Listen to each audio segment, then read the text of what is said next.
my name is Lindsay Weirich, and this is a Royal and Langnickel art instructor class. In this lesson, we are going to use the watercolor drawing kit to create a beautiful painting. This can be done with the supplies in any of the watercolor drawing art instructor kits. So without further ado, let's go to the table and I'll show you how to paint it. Welcome to watercolor drawing. Let's set up our workspace so we can have the best experience ever with these materials. In your kit, you'll have a palette where you'll be able to mix your colors. You'll have a variety of pan watercolors and a variety of watercolor pencils. And the watercolor pencils, the lead in those pencils are the same thing as watercolor paints. So you get to draw with your watercolor, which is really fun. You also get a pencil sharpener, which you'll use for your watercolor pencils, and I recommend you get a dish or a little saucer or something out of your cupboard to be able to sharpen your pencils onto so you don't have to run to the trash can every time you want to sharpen a pencil. You also need a couple jars for water. I just use this little divided container I picked up at a dollar store for my water, but 2 jam jars will be just fine. I've cut my watercolor paper down and taped it onto a piece of cardboard. That way it's going to stay nice and flat while I work. I like to tape it on all 4 sides to keep it from buckling, and you'll find that really improves your experience when you're painting. There's also a sandpaper block in your kit, and what that's for is if you just want to kind of wipe it across the sandpaper to sharpen it, but I don't use that too often, and I don't think we're going to be using it in our class here today. We're going to draw a poppy flower, and we're going to start off by taking our green pencil, and we're going to draw the center of the poppy, and this is going to be a really close-up poppy, so it will be a lot of fun.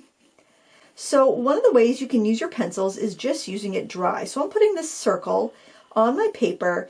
If you think of your paper kind of like a grid and you were to divide it up in thirds, like a tic-tac-toe board, where the pencils cross are great places to put the focal points of your artwork. So that's what I'm going to do here. I'm putting that center on my flower kind of in one of the tic-tac board crossing spaces. And I'm going to draw just a dot in the center, and I'm just going to kind of sketch on the little gills that go around, just like that. Now I'm going to switch to a red pencil. And you can use a pink pencil if you're not comfortable with your drawing yet, and if you want to practice with a lighter color, you can do that. I'm going to draw a petal. It's kind of big. It has some little rough edge there to it. And I'm going to put like a little curl over on the petal. I'll do one right there too. I'm going to draw another petal kind of coming up, overlapping it.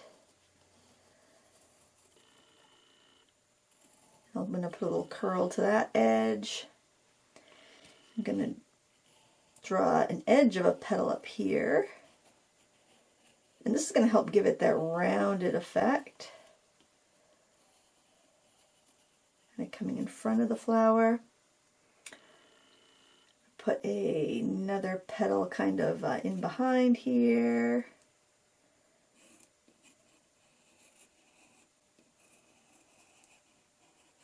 Wrapping around, I'm going to do another petal out here. I can probably sneak another one in, wrapping around there. And basically, I mean, you can fill this up as much as you like. Maybe I'll put just one more kind of coming around like this. I love to fill the space because it gives you more practice on drawing when you do that.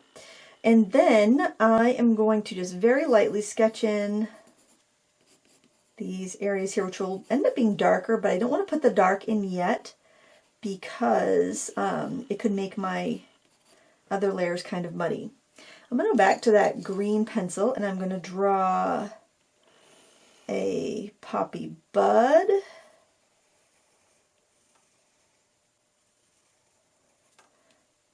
And let's see, let's bring that stem down. I don't think we'd really see much of the stem from that big flower. And I think that's a good start there. Now, if you have a bigger brush, you're more than welcome to use that, but I'm going to use the brush that comes in the kit, so it's fair. And I'm going to start with a background, and I'm going to wet the background with clear water. Now the reason you want to use multiple jars of water is because you want to use one jar for cleaning your brush. Now I get a little textured brush cleaner at the bottom there, so I can knock any pigment off my brushes that I pick up when I'm painting. And then you've got clear water to pick up for your washes so that you can get nice fresh color when you go ahead to paint. Now the reason I'm wetting this background is because when you wet your paper and you add your paint, the paint is only going to go where the paper's wet. So it's going to help you blend, it's going to give you time to work with your art, work with your paint.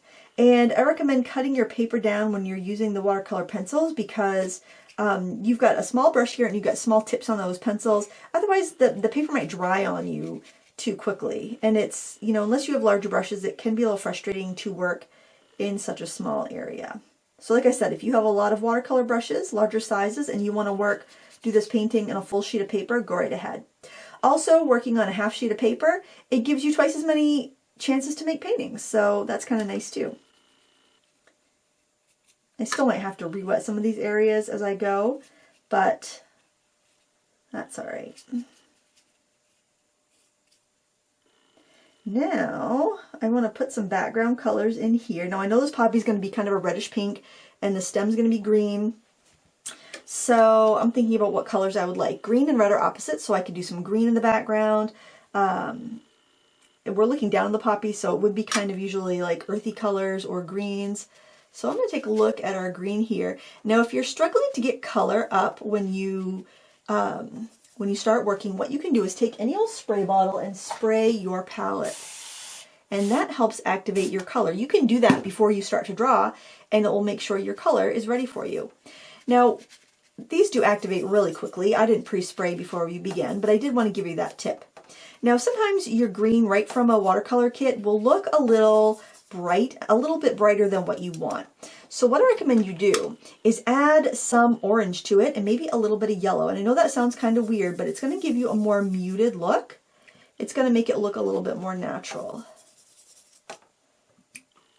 You can also experiment with adding some blue and yellow to it, because blue and yellow make green, and you can try making your own green to see if you get a color that you prefer. That's a really nice kind of olivey teal color, and I'm going to add that into my background. I want to have some interesting texture there. I think I'm actually going to make my stem a little bit skinnier while I'm at it. But by mixing your colors, you can get exactly the shade that you want, and you won't be dependent on what you have in your kit for pre-mixed colors, which I think is really nice.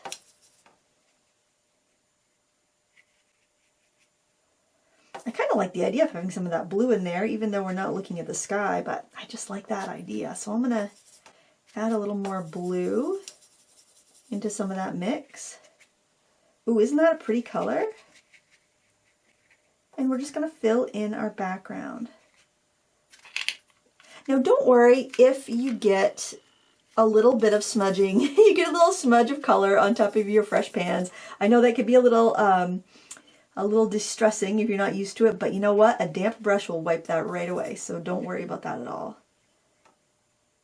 Now, if you live in some place where it's really dry, you may struggle with your paper staying wet long enough. And that's where I'd recommend you get a larger brush or work a little bit smaller. I love to paint on greeting cards because it's fun to send the paintings off to friends when you're done. And because it's small, you can get a painting done quickly, and it will give you a lot of time to practice.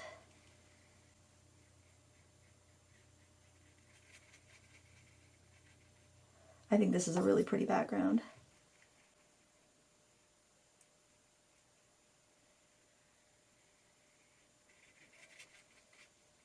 My paper's already drying, so what I'm going to do is actually go into an area I haven't painted yet and add some more water.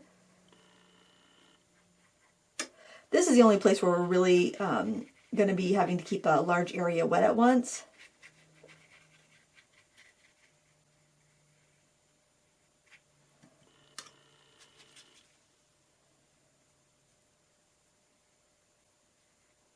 But remember, the paint only wants to flow where the paper's wet. And I try to work my backgrounds pretty quickly, because if I don't, then the area starts to dry, you can get back runs, and when you go back in with more color and more water, and that look is not the best look. Unless you're doing it on purpose, then it can look alright. See, I'm not going to worry about that because I can wipe that color off.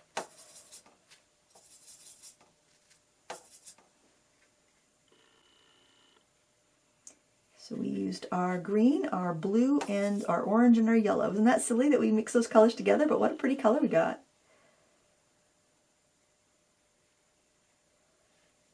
And the more you paint, the more you'll get comfortable with how to mix colors and what colors look good together. So if you don't get it yet, don't worry. And remember, you can always pause. You can always pause the video if you need to. That's a great thing about taking a class online, is that you've got the power of the pause button.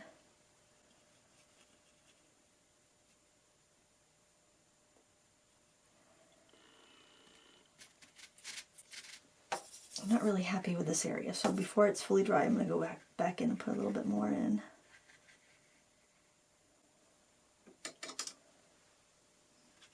I'm going to carry on just some more water over here because it was drying on me already.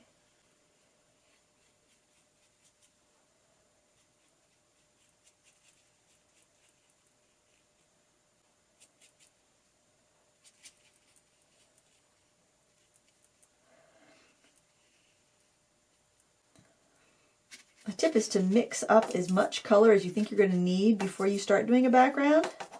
So if you mixed up your colors, then wet the background, then went back in with a color, that might, oh, that's pretty too. That might have worked a little bit better.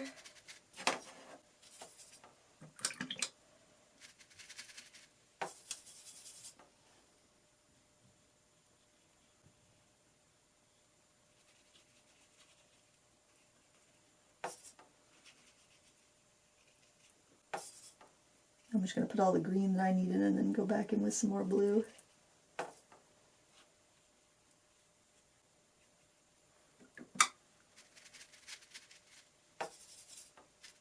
That's a pretty blue for skies as well.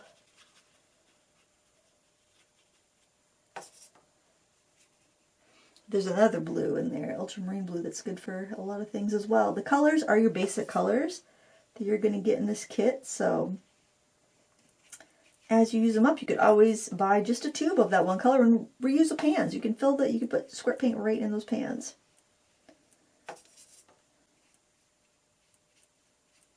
I like to encourage reusing as much as possible. It saves money and it's good for the planet. You can see how my dirty water container is getting dirty while the rest is staying nice and clean.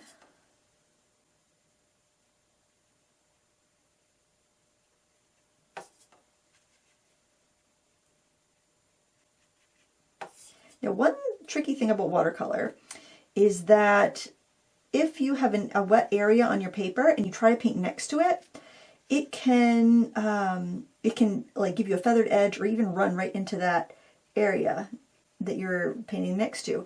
So because of this, I recommend that, like, I wouldn't go in and paint that bud or paint any of these outer petals right now, because that could leach into the background. So what I'm going to do is actually work towards the center of my flower. So I'm going to go right ahead here, and I'm going to wet the center where we sketched in green. I'm going to add a little yellow to that. And that yellow is a little bit green, but it doesn't really bother me because I'm going to be adding it to some green. Now I'm going to pick up a little bit of green on my brush and mix it in with that yellow, and we're going to make a beautiful kind of chartreuse color. And I'm going to add that around the edges. And that's going to give us a little dimension. As it's a little bit darker on the edges, it's going to make it look as if those edges are lower. And it's going to make the center look a little higher and a little poofy. Now I'm going to go back to my pencil, the same pencil I used, And I am going to kind of redraw those little lines, kind of starting from the edge and just pulling them in like this. Just adding a little, making it thicker towards the outer edge and then pulling it into the center. Now we can still see our drawing a little bit to go by.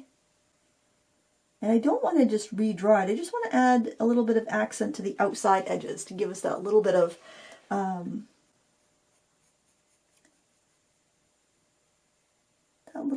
depth. All right, I think that looks pretty nice. Now we're going to go back to our paintbrush. And one thing that I noticed were some little yellow, little stamens, but they're not bright yellow. So what I want to do actually is mix a little yellow with our white. Now it's up to you whether you want to use white or not in your watercolor. Adding white to a color is going to make it kind of pastel without making it too watery. You don't have to use white though, it's completely up to you. I think it's good in this case because it's going to make it so it's not so runny. I'm going to add a little bit of brown into that as well. This darker brown, it's kind of like a burnt umber color. And that color looks pretty good to me. I'm just going to go ahead and put this little bit of texture. And then I'll know to paint around them. It's kind of preserving the area. You can also use masking fluid, which is kind of a little bit more of an advanced product, or even you could take a white crayon and you could protect an area of your painting with that. But I actually want to have that little bit of a subtle color down, so I'm doing that. And I think I'm actually going to add a little bit of that color into the center to help cross-pollinate these colors. I'm a big fan of mixing because I think mixing really gives you a pretty look, and it keeps everything nice and harmonious. So I'm going to choose a petal to work on that's not touching anything. I think I'm going to choose this one right here. And I'm going to start by wetting it.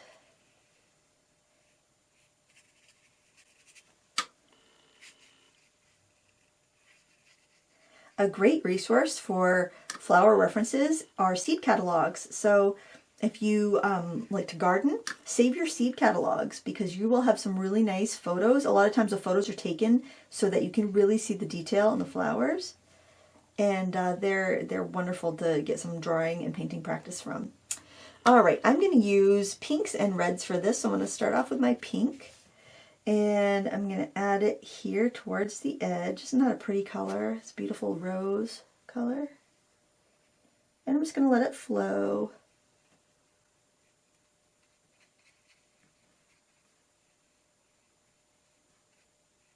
I never get tired of watching my watercolor do its thing.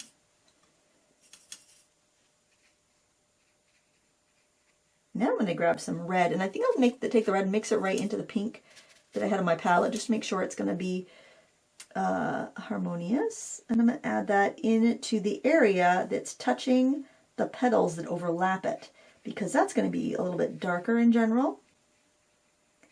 And I want to work quickly enough that this all stays wet, because we're going to take the red pencil and we are going to sketch some veins into it while it's still wet.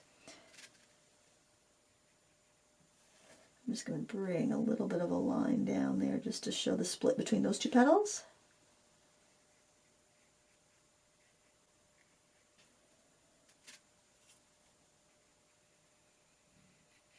I'm going to work quickly. I'm filming this when I have my heater on in my studio, so it's a little chilly outside, and I have to work quicker when it's like that because my stuff dries too quickly. All right, so now clean my brush, and I'm going to grab that red pencil. If you don't have a sharp point on it, you can sharpen it, but I think my point is sharp enough. Now, when you're sharpening your pencil, you want to make sure your pencil's dry when you do that, because if like I've been dipping this in water or I've been drawing on wet paper and I go to sharpen it, sometimes that weakens it and it can get gummed up in the pencil sharpener and just not keep a good point. So that's just something to keep in mind. If you think you need to sharpen it before you do this technique, then sharpen it. So You don't have to worry about it. There, now we have a beautifully textured petal. You could even go in with some pink if you wanted to. That probably won't show up so much because it is so light.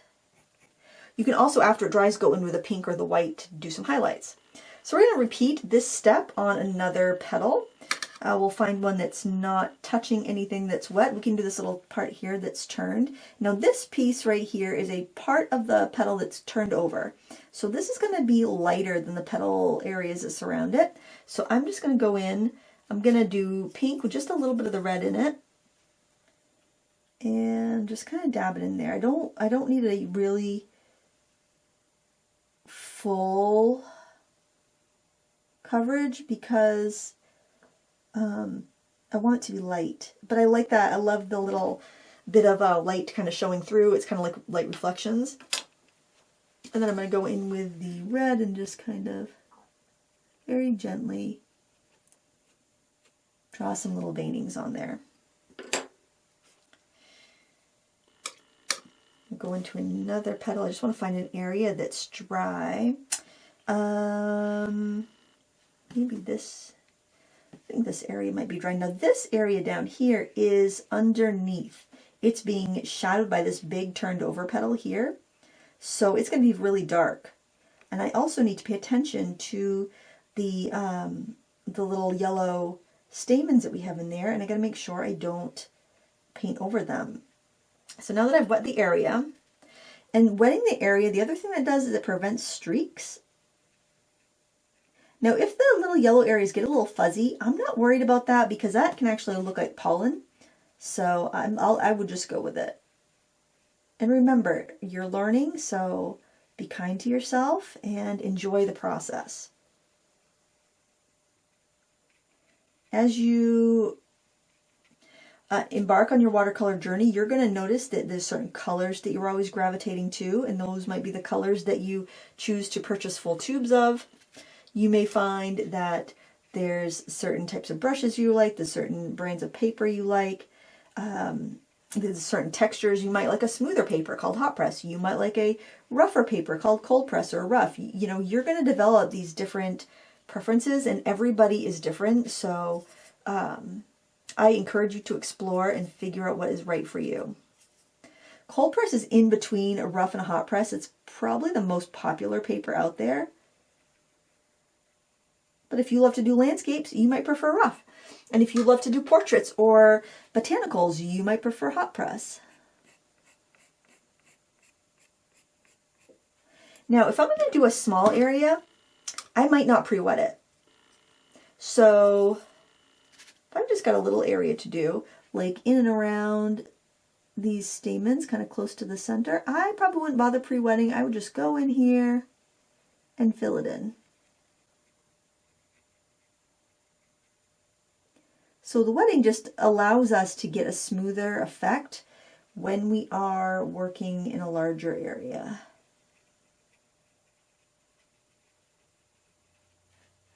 Whoops. I got a little overzealous there. What you can do when that happens is take a paper towel, and I do recommend a paper towel. And you can blot. And a lot of times you can lift it off. And if that doesn't work, you can go in later and try scrubbing it out.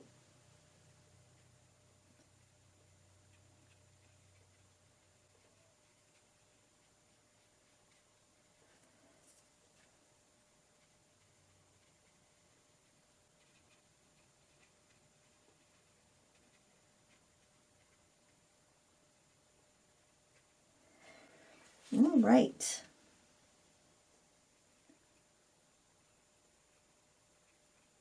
Don't be too fussy.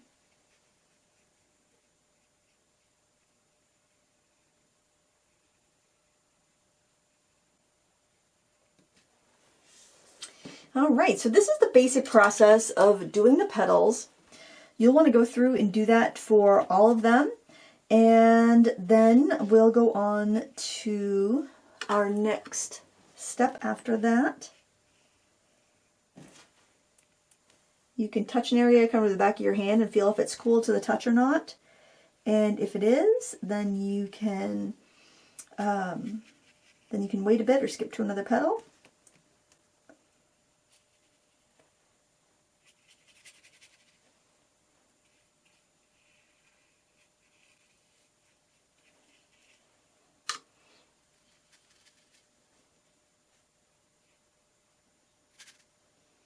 You can let some of the white show through. You don't need to cover everything up either. It's really pretty to see some of that white paper show through. I want to go in dark right next to this petal because that was the lighter area where we had the pink. So having that red right up against it gives us a really nice contrast and makes this look like it's behind it. It makes it look a little bit more dimensional.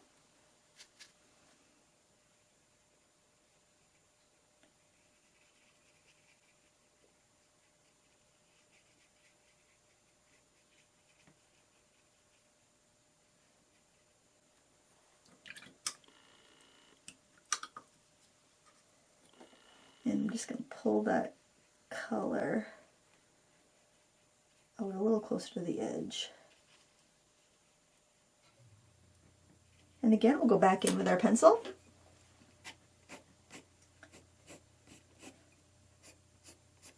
And we'll add some of that veining.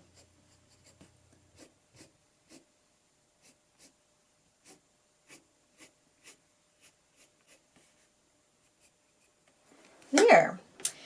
So just repeat those steps on all the petals. Now, something that you could do if you wanted to add a little bit more detail onto the little stamens here is we can go in with a brown. This is just the ends of the stamens. We'll go in and add the little connecting stems in a bit, but I wanted to get a little bit more definition there.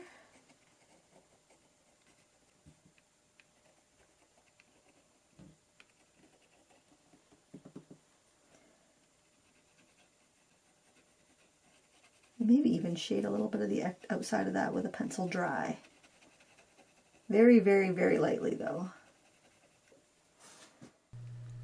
For the remainder of the petals, we're going to do the exact same steps we did for the first three. We start off by wetting a petal with clear water, and then we drip in our darker red color towards the interior of the flower, or kind of underneath where an adjacent petal would be, casting a shadow over it. This gives our petals beautiful dimension. And then we go over with our colored pencil and we just draw in the veining. This technique is really fun. It's very meditative, and you are going to make this second nature after you do a couple petals. You can start with a lighter color if you prefer, like I am here, and you can even leave some of the whites showing through. Having that little bit of white sparkle here and there will add dimension, will add reflection, and it also just, I think, adds to the beauty because you have that variegated appearance. I think anytime you can showcase any sort of nuance in your paintings, it's really helpful to create a realistic and beautiful effect. Now, if you find yourself needing to sharpen your pencil to get nice sharp lines, you just want to make sure that your pencil is completely dry. So if I decided here I needed to sharpen that pencil, I would make sure it's dry, sharpen it, and then I could proceed. If your lead of your pencil is still wet and you try to sharpen it, it's going to make a mess of your pencil sharpener, and it could also break the lead, since the lead is going to be its most delicate when it's wet. So just kind of keep that in mind, and check your pencils before you start painting to make sure if they need sharpening, you can do that before any moisture gets in there. Now, these little areas of the petal that are kind of turned over, those are all going to be lighter. So you probably wouldn't even put much of the darker red in there. You want it to appear lighter on the edges so it appears to be advancing forward or towards the viewer. And it's going to give you contrast toward or next to the darker shadows that will be on the petals surrounding it. So just kind of keep that in mind as you are building your flower. I think adding those little curled and turned over petals really add a lot of dimension, and you'll see that a lot if you enjoy painting flowers. I know when I paint peonies, one of my favorite flowers to paint, or poppies or roses, you'll get those little turns of the petal, and it's so fun to add shadow under the turns, to add highlights on the turns, and just give it that extra little bit of fluff and dimension that they have. So any chance you get to add a little turned edge, I think it's the thing to do. And I did manage to work in quite a few little petal turns in here. Now keep in mind that if you want those veinings to really show up, you want to do it on the wet paper so that you can get those really dark lines. If you're not sure about it, or if maybe you were a little too slow to get those veins in while the paper was still wet, you can add them in. You can add them in with a dry pencil. That's totally fine. You may find that you would like to take the supplies from this kit and mix them up with the other products that you have in your stash, and that would work wonderfully.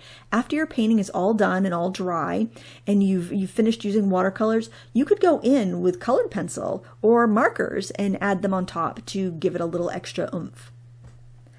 I love to use all of my products together when possible because it amplifies your versatility. If you can add the products from this supply to some acrylic paints or some pastels or some markers, it just gave all of your products a lot more life and a lot more use. And using what you have is the best way to stretch your supplies. We're going to finish up these last couple petals. Now, if you're next to a turn on a petal, see like right underneath that turn, you want to get a darker paint in there. That's going to give it that extra contrast and an extra dimension that we want. And see how I have little bits of white showing here and there? That's great. That's what I meant about the sparkle. It just gives it a little bit of life, and I think looks really pleasing. Now you see that I'm skipping around between the petals.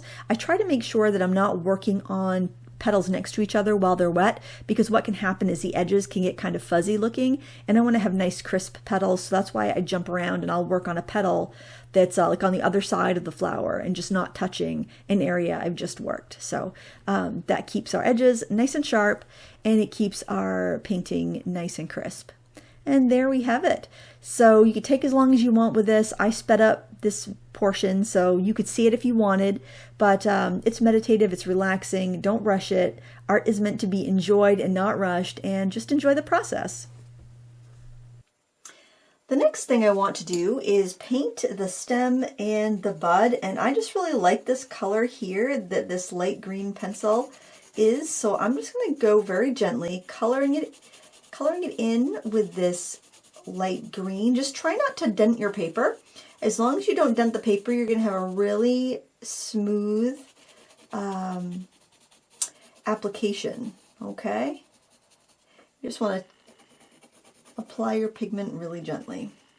All right, and then we're just going to take a wet brush. I like to scrape off the extra water onto my little water pot there when I'm painting something small like this, so I don't end up with too much, at least until I realize how much I'm going to need. Now when I have something like a bud here, I want to add a little bit of dimension around the outside, and sometimes I just want more of this pigment. So what I can do is I can take my wet brush and I can just pick up pigment from the pencil. Now do this over your palette, not over your painting, because if you do it over your painting, you might accidentally splatter things. It's a fun technique when you want to do it on purpose, but if you don't, it can be a little bit of a problem. But see how it gives you almost like you're picking up the paint from the pan, but you know it's going to be a perfect match because you are using the exact same color. And then I'm just going to keep going and liquefying the rest of that paint with my little brush here. If you got a background where you didn't want it, what you can do is just gently brush over an area where the background has seeped into your stem and just kind of soften it out. So it's really a forgiving medium. There's a lot of fun things you can do with your watercolor paints. You can like paint on a piece of textured, let's say like bubble wrap or corrugated cardboard or something like that, and you can stamp over your painting if you want more of a mixed media look. Maybe you want to give it like a little bit of texture. That's something that's fun to do. But I have to say, I really love the little kind of modeling of colors we have in the background, and I'm glad we took the time to mix our own colors and work on that background. If you want to have a little bit more shadow on the edges, an easy thing to do is just mix your colors on your palette. And you can mix your watercolor pencil with your paint. They're completely compatible. Think of your watercolor pencil is just a pan of watercolor paint in a handy stick. Okay, so this one's going to be a bit darker, so I just want to, I'm going to go in really gently at first. I want to kind of draw that little shape between the opening there where the poppy will open into the flower. And I can add a little shadow here underneath where like the poppy might be casting a little bit of a shadow on it.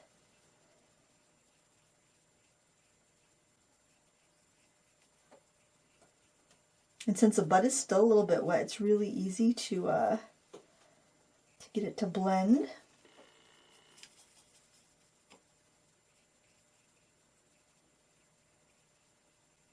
I like to have that little variation in color. I think it's really pretty. It really gives it that watercolory look. If you wanted to highlight, you could do a little yellow. I always like to mix stuff out on my palette like you're seeing me do, because I find that sometimes you'll get too much paint on there and it just lets you soften it, or maybe your colors aren't as mixed as well as you think they are, and so by kind of smushing it around on the palette it gives you a little bit better control. And I'm going to add a little bit of that shadow color that we made right where it touches the flower to give it a little bit more depth. To put a little bit more over there too. All right. We can also take some of that color that we mixed and we can add it. I'm going to add a little brown to it as well. Now you do have to be careful when you start mixing more than two colors together. You can get mud, you know, really easily. So just kind of keep that in mind. And if it looks like mud on your palette, it's going to be mud on your paper. So just kind of keep that in mind. I am adding just a little bit of detail around the center. Not too much. I just want to give it a little bit of depth on the edges. All right, now I'm going to use my black paint. And if you don't want to use black, you can mix red and green and get a very dark color. I'm going to use black because it's already prepared for us on our palette. And I know there'll be a lot of beginners watching these, and it could just be a little bit easier for a beginner to grasp. But if you want to go a little advanced on the color theory and mix your black, then go right ahead. Now, something I recommend doing before you bring this to your paper is I would take a piece of scrap paper and I would practice your brush strokes. See how fine you can get your brush strokes to be. And once you feel confident making those fine strokes, once you feel confident making those fine strokes, then you can go ahead and work on your paper. So what I'm going to do is put little black strokes between the yellow, those really, really light yellow ends, like where the pollen is, all the way down to that green center. Now you want to make sure your paint is kind of the consistency of like 2% milk. You don't want it so runny like it's tea or skim milk, but you don't want it thick like cream either. You want it kind of like, you don't want it to fall off your brush, but you don't want it to glom onto your brush. You want it to just kind of glide right off there.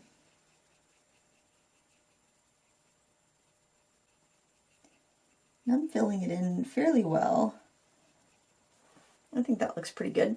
And then on poppies, they often will have these kind of patches of black on the four petals kind of around the center.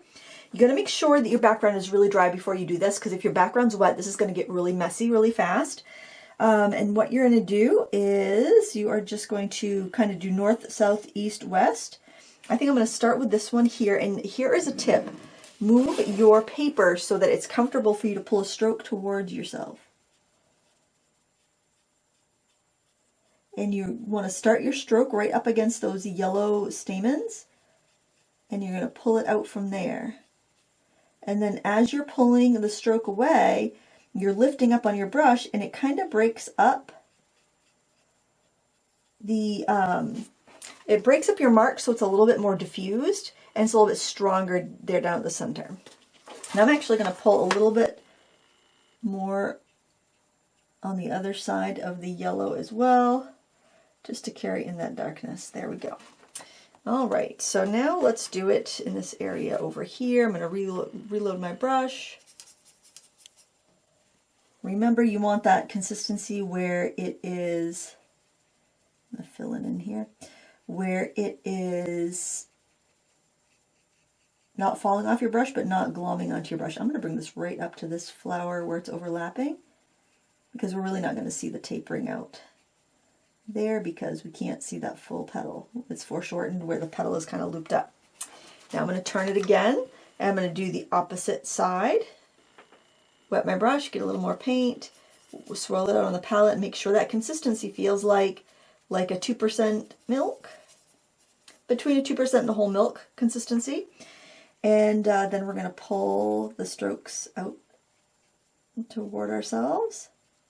Now, the older your palettes get, like these plastic palettes, the better they work. So the more you use them and you wash them and you use them and you wash them, they'll build up little scratches, and then your palettes will actually end up working much better for you because they'll the paint won't beat up. I want to bring this out a little bit more, and I might actually make the opposite one a little bit bigger too.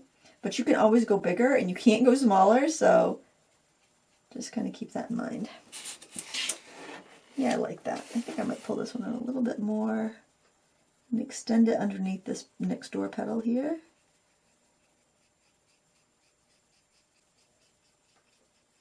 And that's what you do. You use your mind's eye, and you kind of ask yourself things like, well, let's see, would this look better if it was bigger? Should I keep it smaller? And that's how you become an artist, by making those little decisions all the time.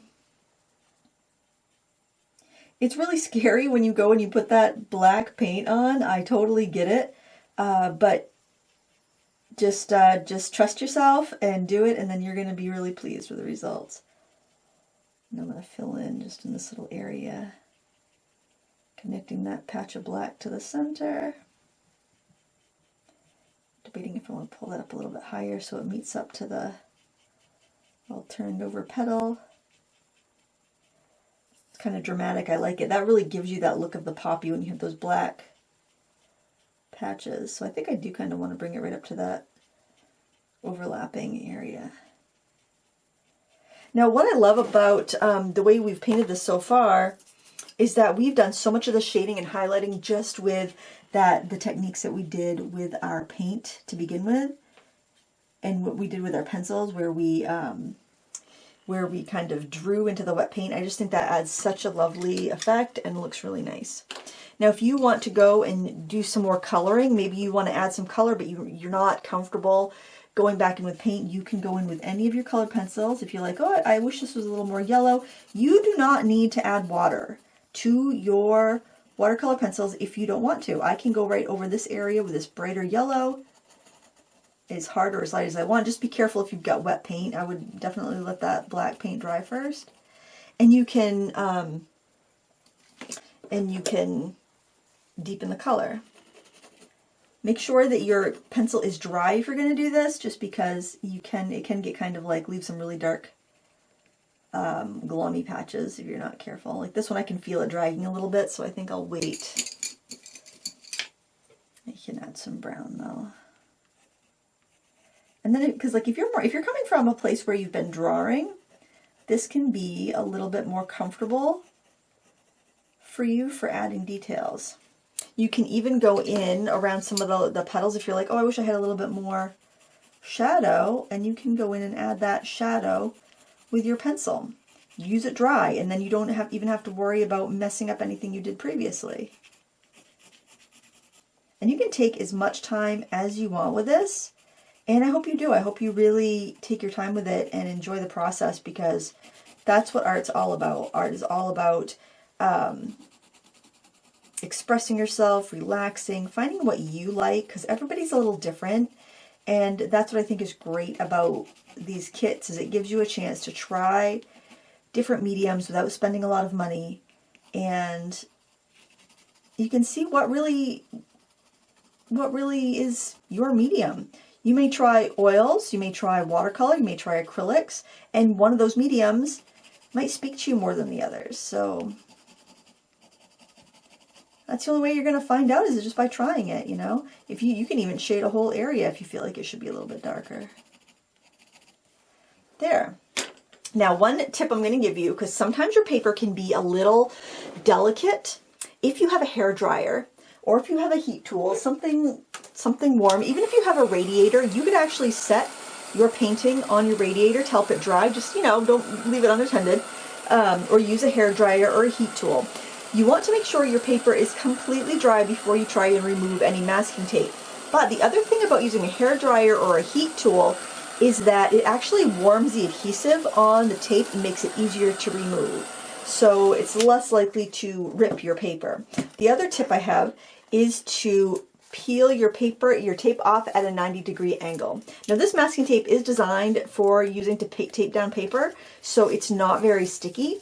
If your tape is really sticky and you find yourself tearing paper when you use it, what you can do is just stick your tape down to your clothing, like your jeans or sweater, before you start painting, and then tape your paper down. That lint that it picks up is going to keep it from sticking too much to your paper and creating any tears. So here's our finished painting. I think it looks really pretty. You can make this smaller, do something like this on a bookmark or a greeting card, and it's just a wonderful way to practice and also share your love of art with other people, because you can share a bookmark or a card with a friend. I hope you enjoyed this lesson, and I can't wait to see you in the next one.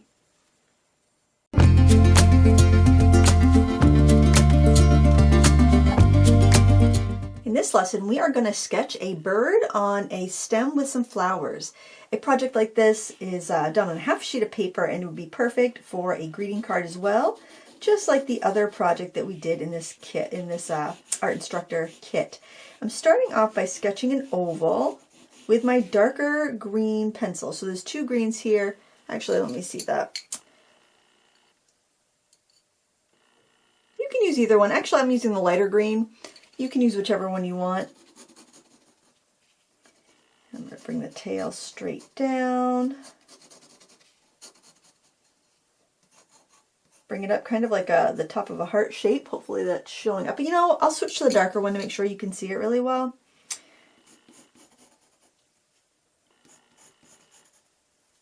But you can draw lighter in your own paper.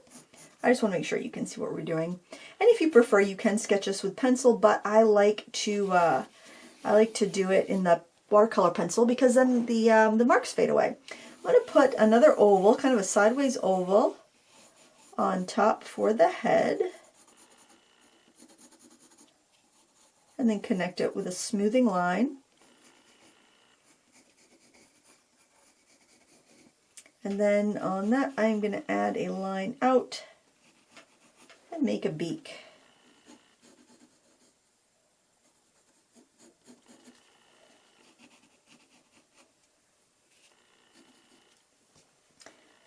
Now I'm going to draw the stem just by putting kind of a long arc, like a very slightly moving arc.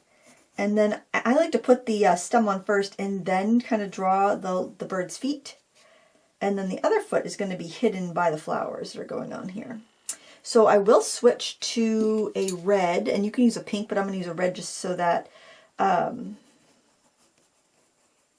you can see really well. And these flowers, I'm not exactly sure what the plant is, but they kind of almost look like sweet peas.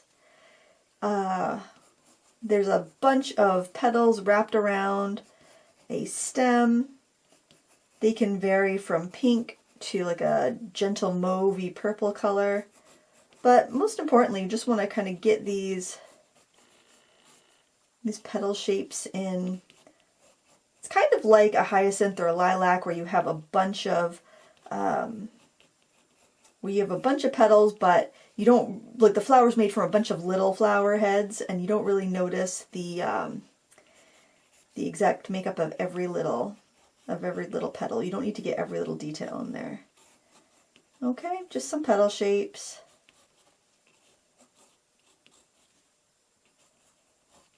If you have a favorite flower you want to put in, you can do that as well. I like to make it fuller down towards the bottom. the bottom of the flower where it's coming in contact with the bird.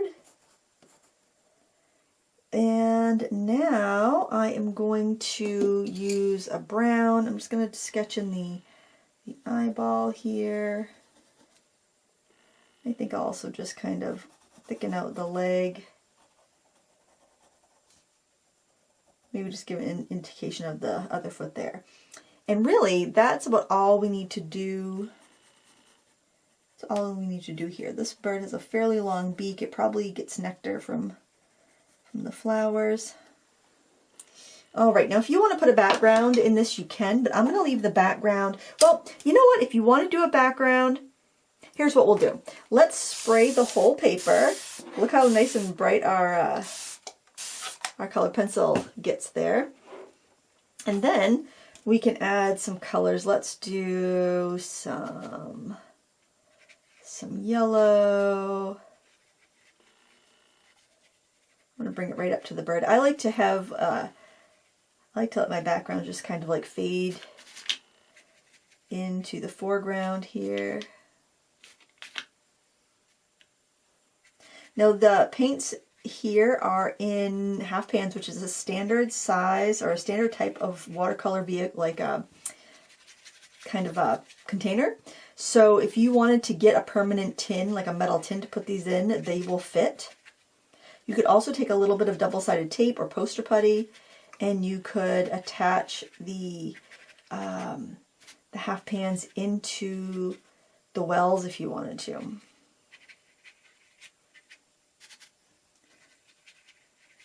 I can still see my lines just fine, so I'm not concerned at all about that. But I don't know. You don't have to do a background. I like a background. This sky blue is so pretty. I turned my palette around from the last time we were working, so I'm just going to turn it back around this way. I like to put the sky blue up a little bit higher to, you know, hint at the fact that there is some sky there. Oh, and you can go ahead and spray your palette to help your paint reactivate a little bit easier. It makes it easier to make those bigger washes. I really like this color because it seems to have like a little bit of beautiful texture to it. Kind of like a manganese blue, which is such a beautiful soft color to watercolor with. I'm glad we're putting a background in. Sometimes you gotta feel it out. You know, you're just kind of like, do I want a background today? How am I feeling? And you know what? A lot of people wait till the end to do the background, but if I'm gonna have a background, I like to put it in first because I just feel like if I'm going to make a mistake, it's probably going to be on the background, and I'd rather kind of get it out of the way, you know? It's like, well, at least this way, if I make a mistake on the background, then I'm doing it first thing. We've only put a few minutes in, so I don't have to worry about it too much. I want to start working in some green colors here, too. So I'm going to take that beautiful blue, and I'm going to add some green to it. Get that pretty teal, isn't that nice? And I'm going to start adding some of that. And I'm going to give a little bit of a spray there. I'm going to start adding some of that in here. My paper wants to dry out kind of quickly on me because it's, I got the heat on and it's kind of a dry heat. So don't be shy to, if you want like a more blue-green or you want more of a yellow-green, to mix the colors that are in your kit. That's what they're there for, you know? You got basic colors because you can mix the other colors you want with those basics. Now something that I like to do that's really, you can do it with a brush, you know, like you can do some spattering here, which I think is really pretty. But another really fun way to do that is to actually do that with your watercolor pencils. And so what I do is I get my brush wet and then I kind of work up a little bit of paint and then I spatter like that. What I think this does is it gives you some pretty texture in there, but I feel like it also kind of makes it look like maybe there's some, it could be birds or insects flying in the background. It could be leaves in the background. It just is a nice texture, and I really like to do that. on my paintings. We can even do that with our pinks that we're going to be using. So I really love this pink here. It's such a beautiful rose color. So I'm going to flick some of that on. But then I'm going to take some of that red that we already used to sketch with. I'm going to put some of that on there too, like that.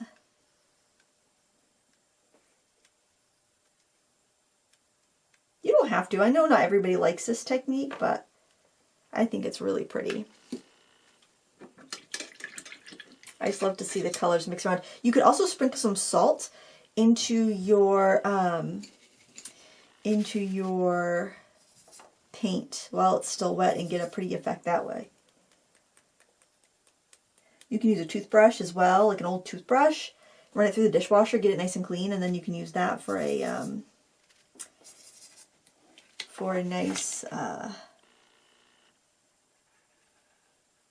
texturing tool. Because we use a spray bottle, it keeps our paper nice and wet while we're working. We don't have to worry about back runs so much. Okay, now because I have a puddle there, what I want to do is wipe that up. If I don't wipe it up and that paint kind of leaches back onto the painting, what can happen is that I'll get a back run, and that's not what I want. So I'm just going to make sure I don't have any puddles collecting at the edge of my tape. Now, to save myself a little time and effort, I'm going to go ahead and grab some yellow. I'm going to add a little bit of, you know what, I think I'm going to use some of that green from when we sketched, because I love that green. Going to mix it to my yellow, make this beautiful chartreuse color. Isn't that nice? And I'm going to paint that over the bird's body. And then I can also kind of disrupt any sort of little speckles that I have on there. It's going to give us a really nice natural look. Whatever you do in your first layer, whatever you can get done in that first layer is going to save you so much time, and also, and not even the time savings, which is great, but I mean, we don't make art so we can rush, right? We make art to enjoy ourselves. But any of this stuff you do in this first layer, not only does it save time, but I feel like it makes it way more cohesive, and it makes your work look much more professional because you're integrating all those colors that you're going to be using in the rest of the painting. And I think that looks really nice when you can do that. All right, now what I don't want to do, I don't want to put in the really dark color that's going to be in the tail and the dark color that's going to be on the beak, because I don't want that to run. That's going to have, so I'm going to wait. I'm going to wait to do that. I can put a little bit of kind of that rose color here on some of the flowers. Not a lot. I want to leave some of the lights in there, but I can put some of that in there. I'm going to see what it looks like if I add that color to it. That's kind of pretty, adding a little purple to it. I think I'll add a little bit of that in there too. And this is just going to give us the illusion of some shadows. Since we've used a lot of this pretty blue, I want to mix some of that into our flower color, because you want to cross-pollinate, you want to make harmony, and you do that by mixing your colors together, not just taking something that you haven't used yet from a, from a pan of colors. So keep that in mind. Always mix if you can and integrate those colors. So at this point, I'm going to let this dry. You can either dry it with a hair dryer or you can just be patient. But when we come back, we want our paper to be fully dry so we don't have any blossoming or running of our paint. The paper's all dry. Don't these colors just make you happy? I'm moving that back a little bit so it doesn't cast a shadow on our picture. I think these are so pretty. All right, so now we can get into some techniques here. Now, you may prefer the watercolor pencils, and you might want to do most of this painting in watercolor pencils, and that is fine. You might prefer the paints and want to do your work in the paints, and that's fine too. I think it's whatever you like, but I prefer to have the paints because I can cover a little more area at once. Now, I'm going to do some mixing, so I'm going to take some of this yellow. And it already has a little green in it from our palette, and that's good. I want to add a little bit of brown to it as well, and I'm going to use this darker brown. It's like a burnt umber color. Okay, and that's going to make a really nice shadow color. It's not, I don't know if it's so much of the shadow or just kind of the toning on the bird, but I'm going to start adding this in around the neck. Oh, here's another tip. Sometimes when you rinse your brush, you'll get these little beads of water on the ferrule, and you want to just kind of slide those off with your fingers or a paper towel, because what can happen is those little beads of water slide on down when you're painting and they just drop a big spot of water. And that is not what you want to happen, because that's going to make your paint lift and it's not going to look that great. So I would recommend grabbing your brush and taking some of that mixture and start kind of shading. Now we can go in with the pencils later and add more texture. If you want to do that with the pencils now, I'm not going to stop you. Obviously, you can do whatever you want, but I think this gives a really nice effect, because when you can layer these different elements, it just starts to look a little bit more rich and professional. Now, if you want more control, hold your brush closer to the ferrule. If you want a looser effect, you can hold your brush further back on the handle. So it just depends also on the effect that you want to get. For something like this, which is pretty small, I think you probably want to hold it a little closer to the ferrule here. And another thing I wanted to mention, if this is not comfortable for you to sit at a table and paint, because watercolors generally worked flat, you can get a couple books and you can prop your picture up like that so that you're painting kind of like this. And you know, the important thing is that you are comfortable the way you are working. Okay, I tend to work flat because I will tend to use a lot of water, and my paint would slide right off my painting a lot of the times. But after that first wash, when you're not using so much water, propping it up on some books, if that's more comfortable for you, go ahead and do that. Some watercolor artists will even work on an easel. I'd recommend an easel that can allow you to put it flat, like either a French easel or a watercolor easel.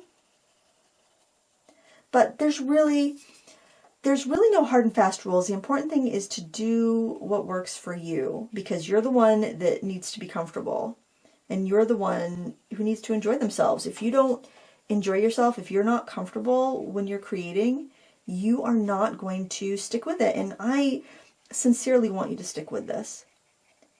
Now, one thing you'll notice when you're painting here and we're doing these little dabs, notice that I'm putting these dabs on in the direction that the feathers would go. So if you were to reach out and touch this bird and like maybe pet it with your finger, we're going to paint in the direction we would pet the bird. We wouldn't put pet side to side. We pet in the direction of the feathers, just like you were petting your pet, you know, your cat or your dog.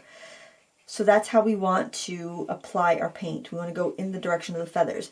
Now, when I load up my brush, and I've got a brush load here, when I put my first strokes in, they're going to be nice and smooth, and I can get a fine detailed line because I have more water and pigment on there.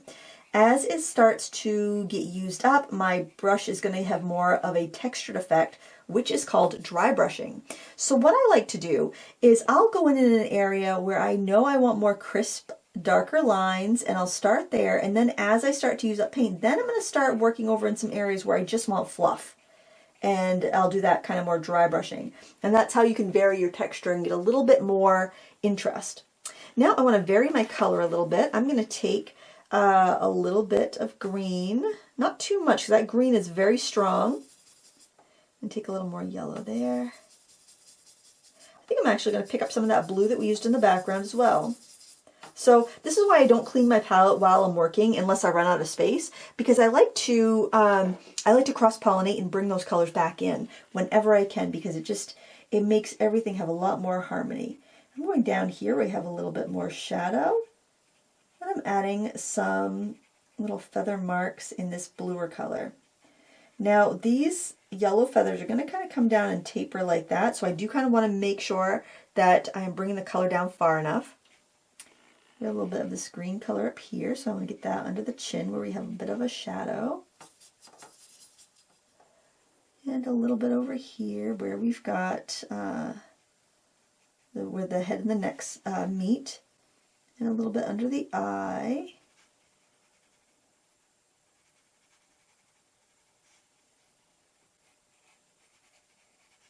The reason we mix, and the reason it looks better when we do mix, is because this bird is part of a scenery, it's part of a habitat, right? And it's being influenced by all the lighting and all the other things around it. It will be reflected. So You want to make sure that's showing when you are painting your subject. So I'm doing the yellow, the brown, and a little bit of that green left over, and I want to fill in this area down here. I can add even a little bit more brown to this too, because it's kind of darker and duller. All right, so we've got the first layer on our, or the second layer on our bird actually, because we did our first layer with the background. I'm going to go for that light green pencil, and I want to redraw the stem. Just want to get it in there. And now I want to paint it. I'm going to start by painting it with the yellow, because the highlight on this stem is really this kind of like spring green yellow color. And I am going to just kind of pull that color across. If you hold your brush straight up and down, it'll give you a nice, you can get a little more control with it. If you want a wider stroke, you can hold it more at an angle. And it does not hurt to put your painting up perpendicular to your eyes, like set it on a shelf or an easel and step back and look every once in a while and kind of see how it's going. I'm going to take some green and brown, same colors that we've been using, and I'm going to make a shadow for that stem. Remember, we repeat the colors. Just because we have 12 colors there doesn't mean we need to use all 12.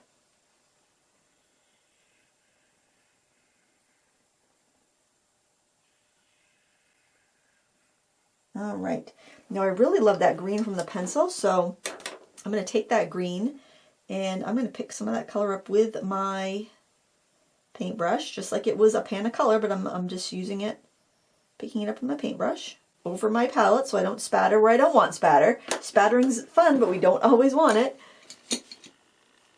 And I am going to go where the two colors meet and blend them together.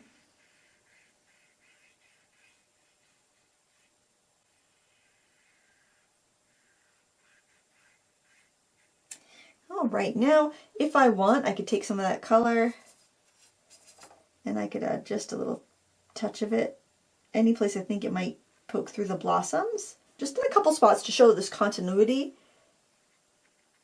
from that stem out to the flower. That's pretty much it there. All right, I'm going to take that brown again.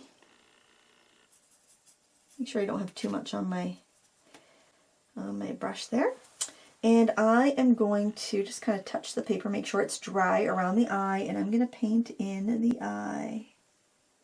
Now you can try to leave a little highlight out. I try to do that because the white of the paper is generally going to be a little stronger than the white of your paint, but we can go in there with the white paint if we need to after, or even a white paint pen or a white color pencil or piece of chalk. So don't worry if you don't keep it completely perfect. I'm also going to take some of that brown and let's see, I think let me try mixing it with the blue we've already used before we take a new blue. And see if that makes a nice dark gray. That does a pretty good dark gray. So I'm going to use that, and I am going to paint in the lower beak.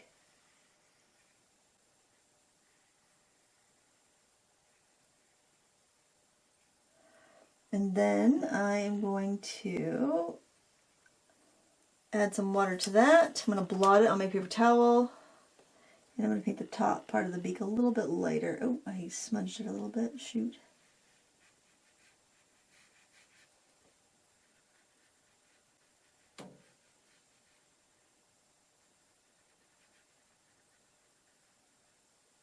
There we go. I don't mind making mistakes in tutorials because it gives me a chance to teach you something. So even if I say shoot, don't worry, I'll show you how to fix it if you do something like that. I'd rather make the mistake and then have you see how to fix it. Now I'm going to take some of that brown mix. I added it to a little bit of green, and I'm going to bring that like shadow under the eye and carry it also down to the neck.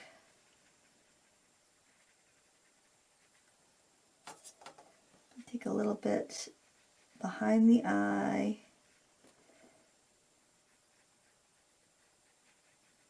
as well.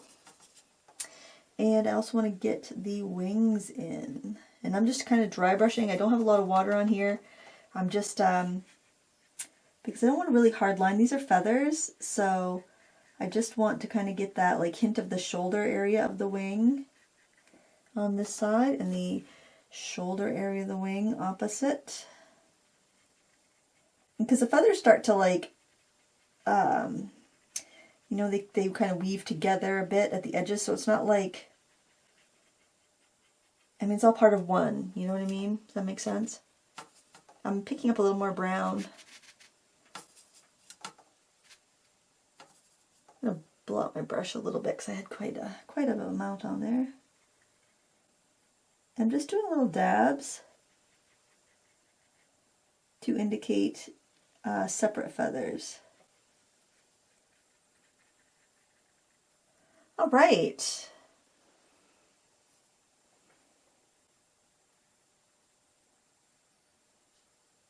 I'll probably refine the shape of the eyes with my pencils. Okay, so back to that grade that we made using the beautiful sky blue color. It's kind of like a cerulean or a manganese blue, and our brown. Now, if I used ultramarine blue with the brown, I would get almost a black, but I can do that later if I need to, or I could even use black if I needed to, but since I've already used that beautiful blue there, I kind of wanted to, I wanted to keep using it. So I'm going to take this on the leg too, because that's a great color for the leg. Got a little yellow that we'll be putting on the leg, so I'm leaving a gap. And I like to bring the back part of the leg over a bit too. I'm just going to give the hint of the other leg there. And now I'm going to start with the tail.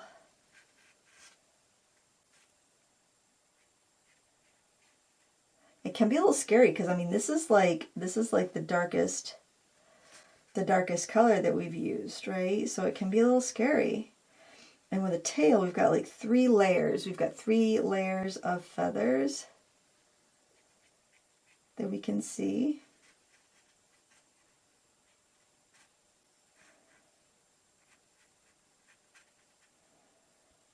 And I usually will go a little bit on the small side and then work my way out if I need to. That way I am not, I'm kind of like stuck like, oh, I made that tail too big, now what do I do? So now I'm going to fill it in with a watered down version of that color. So I just added water to the color I sketched with.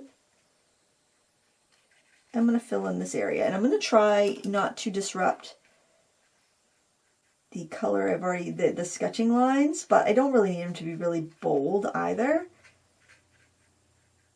And where we come to see the yellow, and I'm just going to flick up little feathery marks there so it doesn't seem really harsh. I'm thinking my tail might need to be a little bit longer. Maybe I will add a little bit of black to this.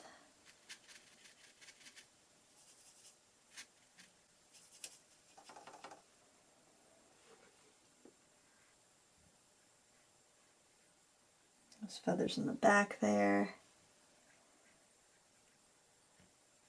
By mixing the black into the colors that we're already using, it really helps it not be super harsh. But you don't have to use black. Honestly, I don't use black too often, but there's no law against it, guys. Some watercolor teachers will tell you not to. I say learn what you can from everybody you study with, and then see what works for you, and do what feels right to you and what you like the best, and what gives you the look that you're after. Because really, at the end of the day, that's what's important, like getting the look and enjoying the process. All right, I'll take a little bit of that color and add it to the bottom of that beak too. There, I like that. I think that's looking really nice. Add a little bit of that into some of the wing area. The thing is, all you gotta remember is just cross-pollinate. If you use it in one place, use a black in one place, use it other places too, so you're not, I'm gonna put this up a little bit, so you're not, you know, it's not looking like there's a black hole.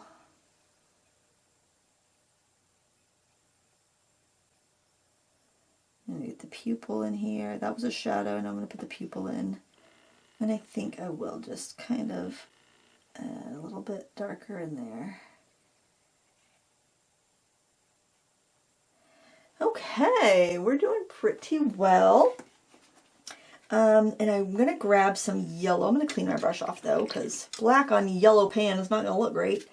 I'm going to take some of this yellow, maybe a little bit of brown, and connect those two areas of the foot.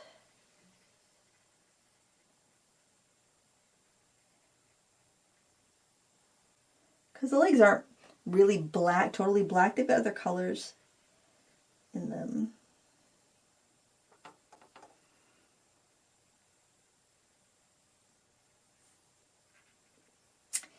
All right, now let's move on to our lovely flowers. Now we've got our purple mixed up there from some of the colors we already put down. Now I want to take some pink, make a puddle of that.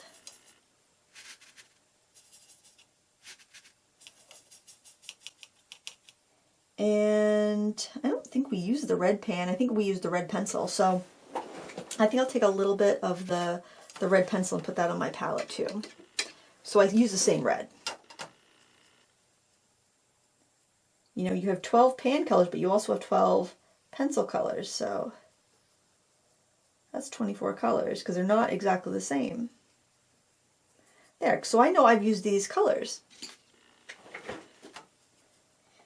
All right, so I like to have some variation between the colors that I use. So I'm going to go in and paint the bases of a few petals. And I'm doing that with the red from the pencil. And you could go in and shade it with the red pencil instead of painting it in like this. But I like to do this because I feel like it blends out a little bit easier. And honestly, I'm probably a little more comfortable with a brush than with a pencil for the most part. So it's just more natural for me. So now I'll go in, I'll just soften those lines out so they blend. And by having those darker colors towards the center of towards the stem part of our flower, it gives us a really pretty kind of ombre effect, and it gives us kind of like a natural shading. I can even pull some of add a little pink to the ends if I want to.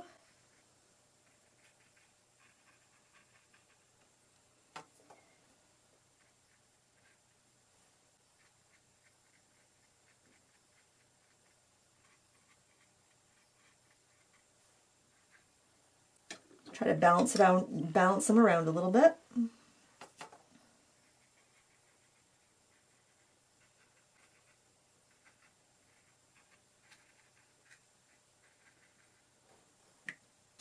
All right, now I think I'll go into just some pink. Fill in some of the flowers with the pink. Oh, that's really dark.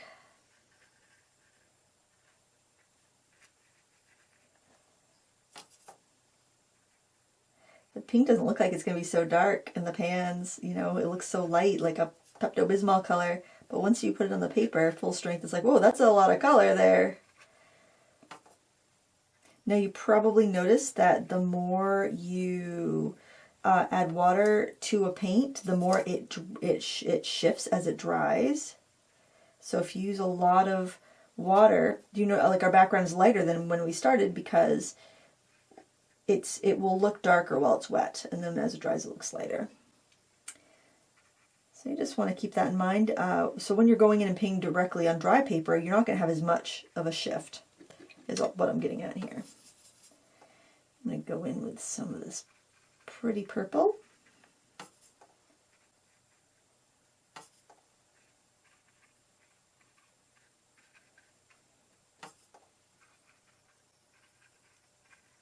And I'm kind of dabbing this around the center of our flower. Now we do have a purple pencil that we could go in here and sketch with, but we've already used the red one. So I'd rather just go in with the red and kind of redefine a few of like the petals, especially where we just drew in with the purple, just to get a few defining lines, but not all, because I love how like we get this kind of like wet into wet look. I think that's really pretty, and I don't want to lose all of that. So you could just go and add little bits of detail as needed, as you like. All right. Now it's up for debate whether you want to use, or it's up to debate with a lot of artists whether or not they like to use white watercolor. And I think it depends. You know, sometimes I do, sometimes I don't. I was trained not using it, and that's how I painted for a long time. But I think it also adds a lot of nice characteristics. Like for instance, if you want to give something more of a pastel feeling, you know, like if I want to go in here and I want to add just, I don't know, a softness to something, less crisp. I want it to be a little less crisp. I could go in and I could dab some white. Now your white watercolor is not going to be really bright. Like I could go in here and put a highlight on the beak, and it's not going to be really light, but it's going to be soft and it can adjust things gently. If you want a really white highlight, you would want to go in with a product like gouache or maybe like a white gel pen or something. So it's just something to consider. Now, one thing I do like about adding white, if you choose to do it, is that it adds that softness. So what I can do is I can go onto our bird here and I could give it this kind of like soft highlight or soft sheen. I could even add a little bit of blue to it, because that's kind of like our light. Our light kind of has a blue to it. Outdoor light has a bit of a blue to it. So I can make a really super light blue that can work as a very gentle highlight and give a little bit more body to the piece. But this is completely optional. You don't have to do it. I think sometimes though, just kind of it can fill things out. I'm going to add some of the white to kind of yellow green. And I can add that onto the stem. Just for a little bit of, I don't know, if you want to add a little bit of grounding to it, I guess. All right, so looking back at my flowers here, I think I'm going to go in with my pink, go in with a little bit of the purple. I feel like I need some more darks in the middle, and a little bit of that red to it.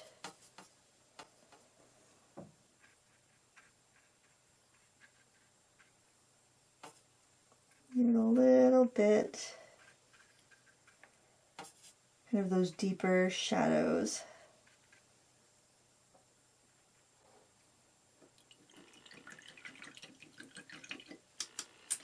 I'm going to grab some of that black. I'm going to go back to the tail. So I'm going to do the black and the brown mixed together, because I don't want it pure black. That's just too much.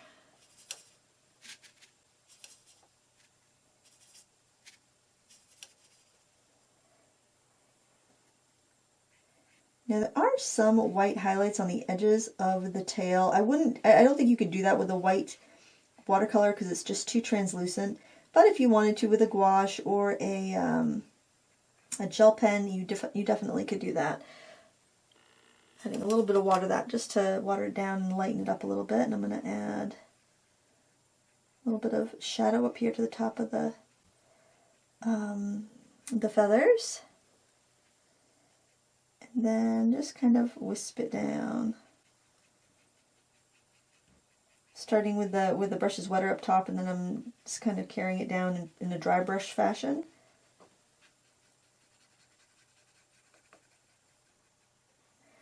And take a little bit of that green into that brown mix.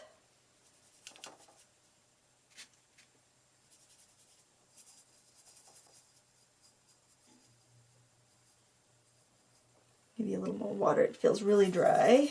And I'm going to put a shadow on the bottom of this stem.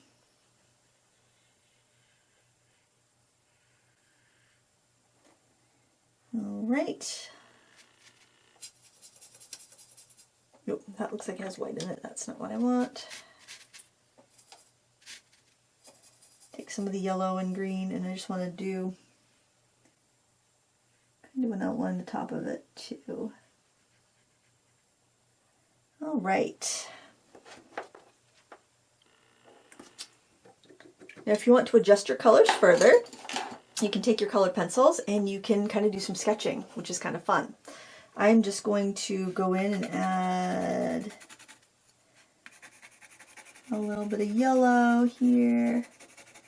Kind of pump up my color a little bit. This will impart a little bit of texture as well, but nothing too prominent. You'll still be able to see your brush strokes underneath it. This is just going to kind of amp up the color a little bit, which I like.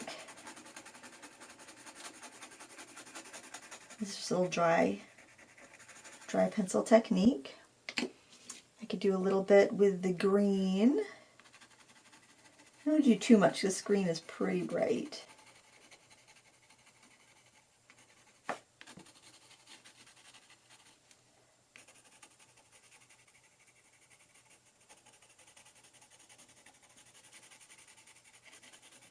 But it does help give your bird a little more texture.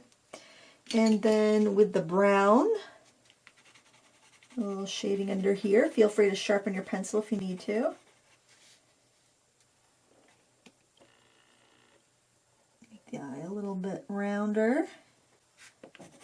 Pretty much do anything that you feel like you need. There's a little bit of a shadow around the leg, so I want to get that in there.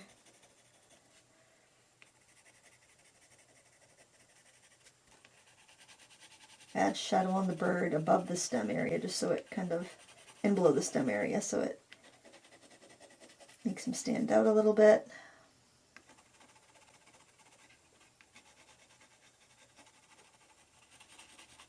And you can define the contour of the bird a bit too.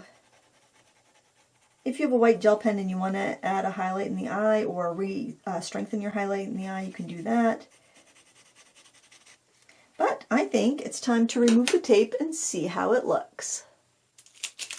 Remember, you can heat up the tape with a heat tool, hairdryer, or whatnot if you need to help it get removed cleanly. But there is that painting. And I think it looks really pretty, and it was a lot of fun to paint.